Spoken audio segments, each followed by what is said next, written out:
नमस्कार, जनवार्तामध्ये आपल्या सगळ्यांचं स्वागत. सर्वप्रथम पाहूया ठळक बातम्या.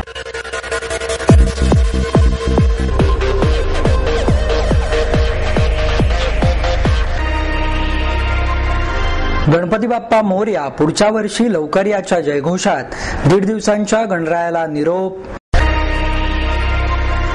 ऋषीपंचमी निमित्त श्रीमंत दगडूशेठ हलवाई गणपती समोर अथर्वशीर्ष पठण तसेच श्री शारदा ज्ञानपीठाच्या वतीने विविध क्षेत्रातील मान्यवर व्यक्तींचा सत्कार. माणसातील माणूसपण जागे करण्याची गरज आहे, स्वामी स्वरूपानंद सरस्वती यांचं प्रतिपादन. आणि एसआरए प्राधिकरण रद्द करून महापालिकेला सर्वाधिकार देण्यात यावेत. एसआरएच्या नियमावलीबाबत राज्य शासनाकडे पाठवण्याचा सर्वसाधारण सभेत निर्णय. गणपती बाप्पा मोरया, पुढच्या वर्षी लवकर याच्या जयघोषात 1.5 दिवसाच्या गणरायाला उत्साहात निरोप देण्यात आला. लाडक्या गणरायाचे मोठ्या भक्तिभावाने स्वागत करून आज 1.5 दिवसांच्या श्रींचे विसर्जन शहरात विविध ठिकाणी करण्यात आले. यासाठी आवश्यक असलेली सर्व तयारी महापालिकेच्या वतीने पूर्ण करण्यात आली. गणेश विसर्जनासाठी मुठा नदी काठच्या विविध 16 विसर्जन घाटांबरोबरच प्रत्येक क्षेत्रीय कार्यालय परिसरात तात्पुरत्या पाण्याचे हौद आणि लोखंडी टाक्या उभारण्यात आल्या. या विसर्जन घाटांवर आवश्यक तो विद्युत पुरवठा, जनरेटरची व्यवस्था, ध्वनिक्षेपक यंत्रणा, पाणी पुरवठा अशा अनेक गोष्टींची तयारी महापालिकेच्या वतीने करण्यात आली. 16 प्रमुख घाटांव्यतिरिक्त Amriteshwar, Pulachi Wadi, Omkareshwar, Garware college causeway, Panchaleshwar, Alka talkies पाठीमागील बाजू अशा विविध ठिकाणी विसर्जनाची सुविधा उपलब्ध करून देण्यात आली. याशिवाय आवश्यकतेनुसार विसर्जन परिसरात निर्माल्य कलशांची सोयही करण्यात आली. विसर्जन घाटावर कुठलीही दुर्घटना घडू नये यासाठी अग्निशामक दलाचे जवान जीवरक्षक म्हणूनही तैनात करण्यात आले.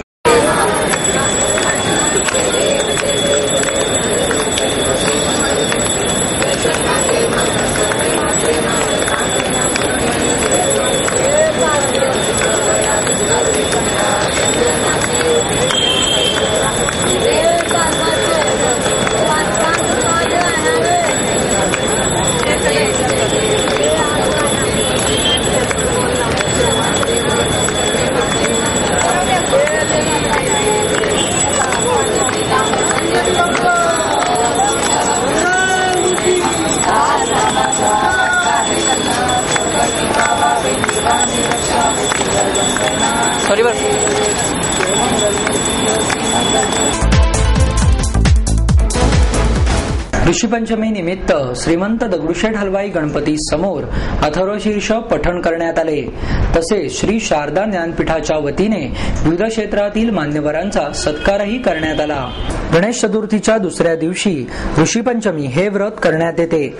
त्याचेच औचित्य साधून लक्षावधी भाविकांचे श्रद्धास्थान असलेल्या पुण्यातील दगडूशेठ हलवाई गणपती समोर भालेराव कुटुंबियांच्या वतीने पहाटे अथर्वशीर्ष पठण आयोजित करण्यात आले.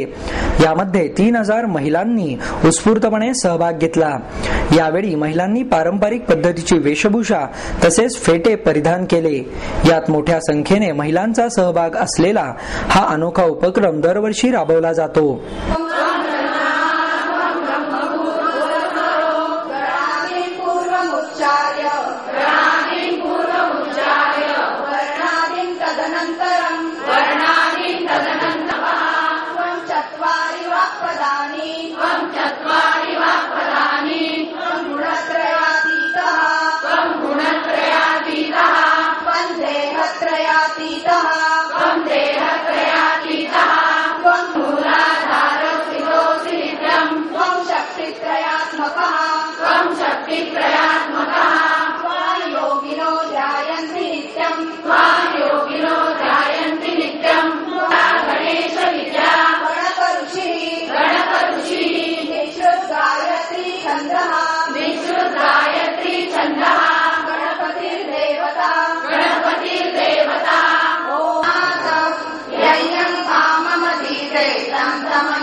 सविद्यावान् भवति, विद्याधनं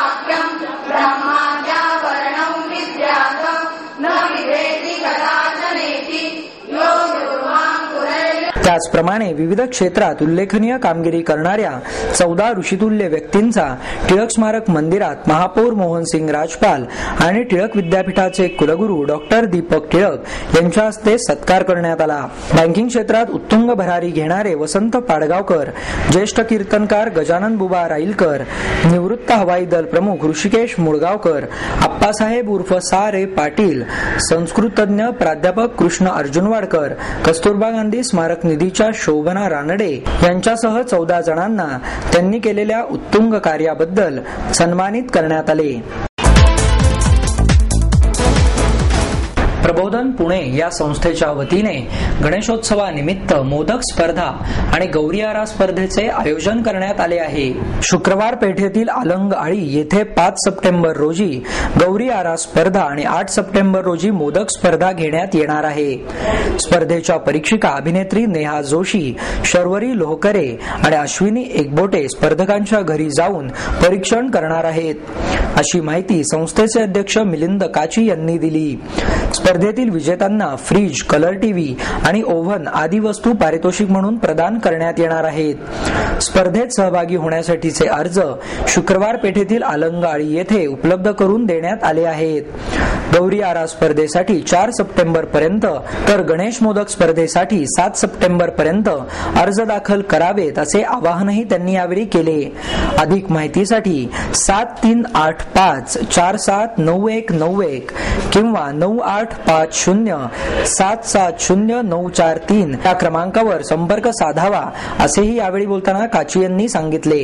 प्रबोधन पुणेतर्फे यंदाच्या वर्षी गणेशोत्सवात दरवर्षीप्रमाणे आमची गौरी आरा स्पर्धा आयोजित केलेली आहे. या स्पर्धेमध्ये अभिनेत्री नेहा जोशी, शर्वरी लोकरे आणि एकबोटे अशा सिरियल मधल्या अभिनेत्री यामध्ये परीक्षक म्हणून येणार आहेत. तसेच गणेश मोदक स्पर्धा ही सुद्धा प्रबोधनतर्फे आयोजित केलेली आहे. आतापर्यंत 450 महिलांनी यात सहभाग घेतलेला आहे. तर 1000 महिला यात सहभागी होतील अशी अपेक्षा आहे आम्हाला. गौरी आरा स्पर्धा हा 5 तारखेला कार्यक्रम आहे, कारण की महिलांच्या इथे गौरीच्या निमित्ताने, हळदी कुंकूच्या निमित्तानेच आमचं परीक्षण होणार आहे. तसेच मोदक स्पर्धा जी आहे ती 8 तारखेला 4 वाजता जैन मंदिर अलंगाळी येथे होणार आहे. तर आम्ही फॉर्ममध्ये तो पत्ता दिलेला आहे आणि संबंधित फोन नंबर्स पण आम्ही त्यात दिलेले आहेत. तर सहभागी ज्यांना व्हायचं असेल त्यांनी फोन नंबरवर संपर्क साधून नाव नोंदणी करावी. गौरी आरा स्पर्धेमध्ये प्रथम क्रमांक जो आहे तो 165 लिटर फ्रीज, दुसरा क्रमांक आहे 21 इंच कलर टीव्ही आणि तिसरा क्रमांक आहे ओव्हन. आणि गणेश मोदक स्पर्धेमध्ये प्रथम क्रमांक ओव्हन आहे, द्वितीय क्रमांक मिक्सर ग्राइंडर आहे आणि तृतीय क्रमांक डिनर सेट आहे. आणि प्रत्येक सहभागी महिलेला यात आम्ही पारितोषिक देणार आहोत. माणसातील माणूसपण जागे करण्याची गरज आहे, असं प्रतिपादन स्वामी स्वरूपानंद सरस्वती यांनी केलं. पुणे पीपल्स कोऑपरेटिव्ह बँकेच्या हिरक महोत्सवानिमित्त 60 ज्येष्ठ सभासदांची धान्य तुला करून हे धान्य समर्पित भावनेने कार्य करणाऱ्या संस्थांकडे सुपूर्त करण्यात आले. यावेळी माहिती आयुक्त विजय कुवळेकर, पोलीस उपायुक्त ज्ञानेश्वर फडतरे, बँकेचे अध्यक्ष अॅडव्होकेट सुभाष मोहिते, उपाध्यक्ष प्रदीप सातळकर आदी मान्यवर उपस्थित होते. सध्याची पिढी सुशिक्षित नाही तर फक्त शिक्षित आहे. 65 वर्षांपूर्वी स्वातंत्र्यासाठी त्याग करण्याची आणि बलिदानाची तयारी करण्याची भावना होती. ती आर्थिक, सामाजिक आणि शैक्षणिक क्षेत्रात आज दिसून येत नाही, अशी खंत व्यक्त करून स्वामी सरस्वती म्हणाले की व्यक्तिगत सामाजिक जीवन देखील पोखरले जाते आहे. अशा वेळी प्रगतीने मनुष्य खरोखरच घडला का, असा प्रश्न पडतो. यावेळी बोलताना कुवळेकर म्हणाले, बँकांचे खरे भांडवल हे विश्वास आहे, त्याला तडा जाता कामा नये. सहकारातील बँका बुडत नाहीत तर बुडवल्या जातात. अशा वेळी विश्वस्तांच्या भूमिकेतून सहकारात काम करण्याची गरज आहे. बँकेचे अध्यक्ष अॅडव्होकेट सुभाष मोहिते यांनी कार्यक्रमाचे प्रास्ताविक आणि स्वागत केले. यावेळी बँकेच्या 60 ज्येष्ठ सदस्यांची धान्य तुलाही करण्यात आली. उपाध्यक्ष प्रदीप सातळकर यांनी आभार मानले.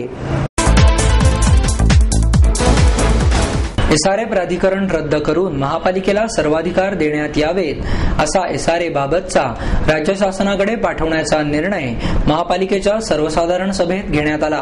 शहरात झोपडपट्टी पुनर्वसन योजना प्रभावीपणे राबवण्यासाठी राज्य शासनाने एसआरए या स्वतंत्र प्राधिकरणाची स्थापना केली असून या प्राधिकरणाच्या माध्यमातून शहरात हे एसआरएचे प्रकल्प राबवले जात आहेत. एसआरए योजनेची नवीन नियमावली राज्य शासनाने तयार केली असून याबाबतच्या हरकती आणि सूचना शासनाने महापालिकेकडे मागवल्या होत्या. या हरकती आणि सूचनांवर चर्चा करण्यासाठी महापालिकेची विशेष सभा श्री छत्रपती शिवाजी महाराज सभागृहात झाली.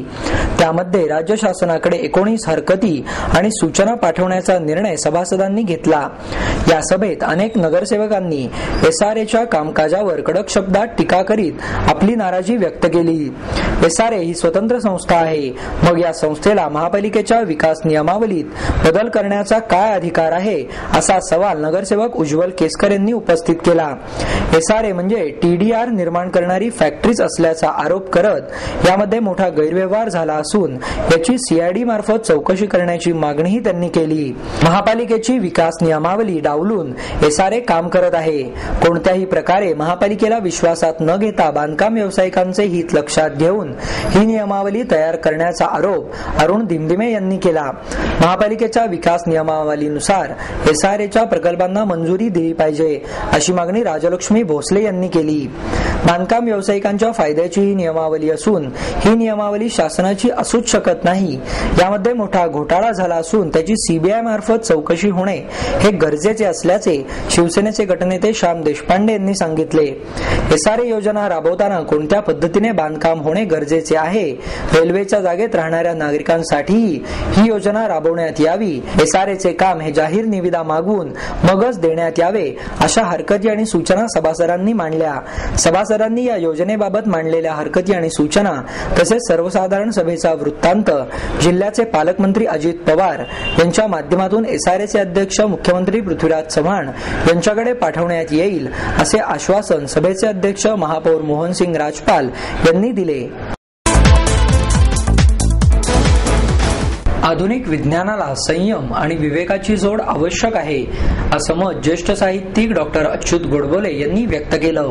विज्ञान भारती आणि राजहंस प्रकाशनच्या वतीने अणुबॉम्बचे जनक रॉबर्ट जे ओपेनहायमर यांच्या जीवनचरित्रावर आधारित माणिक कोतवाल लिखित ओपेनहायमर या पुस्तकाचे प्रकाशन डॉक्टर अच्युत गोडबोले यांच्या हस्ते करण्यात आले.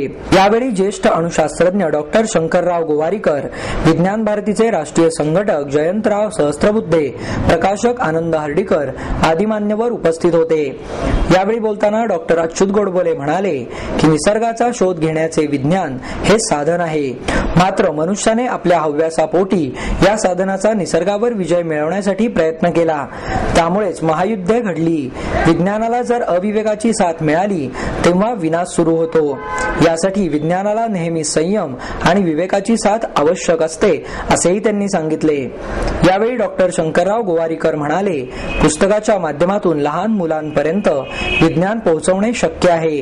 त्यासाठी सोप्या भाषेत पुस्तके लिहिणे गरजेचे आहे.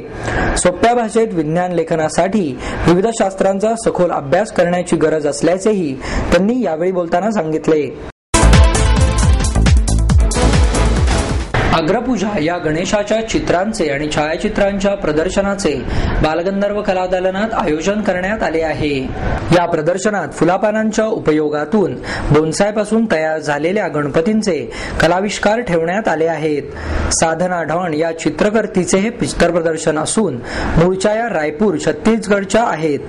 आईच्या प्रेरणेमुळे या चित्रकर्तींनी आपल्या जीवनाकडे सकारात्मक दृष्टीने पाहत आतापर्यंत वैविध्यपूर्ण कलाविष्कार साकारले आहेत. फुलं आणि पानांनी बनवलेल्या गणरायांच्या विविध रूपांची रचना या प्रदर्शनामध्ये ठेवण्यात आली आहे. हे प्रदर्शन बालगंधर्व कलादालनात आयोजित करण्यात आले असून 3 सप्टेंबर पर्यंत सकाळी 9 ते रात्री 8:30 वाजेपर्यंत सर्वांसाठी खुले राहणार आहे.